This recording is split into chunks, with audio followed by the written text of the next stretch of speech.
Sebuah rekaman beredar di media sosial memperlihatkan kompaknya pengangkut personel lapis baja dan tank Rusia yang secara bersamaan menembaki posisi tentara Ukraina.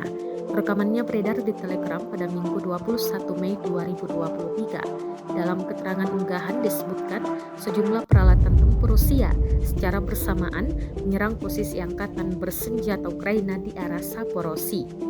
Kali ini grup lapis baja dari resimen ke-114 mengerahkan beberapa pengangkut personel lapis baja dan sebuah tank beroperasi secara bersamaan dalam menyerang posisi musuh.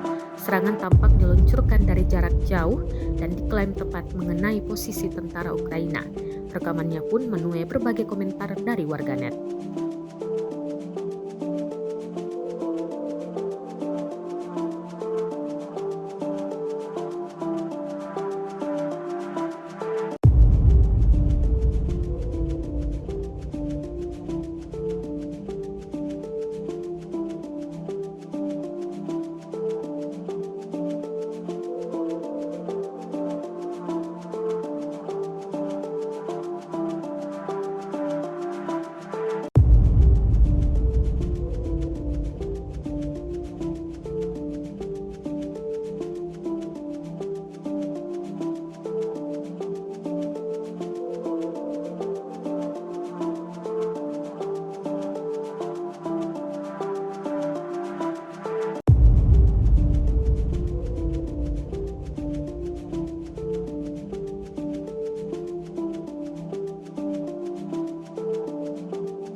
Rusia melaporkan secara total 428 pesawat Ukraina, 234 helikopter 4.245 UAV, serta 424 sistem rudal anti pesawat dieliminir sejak awal operasi khusus.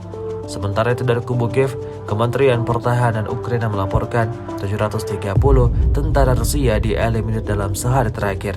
Total 230.160 prajurit Federasi Rusia meninggal sejak awal konflik hingga hari ke-452.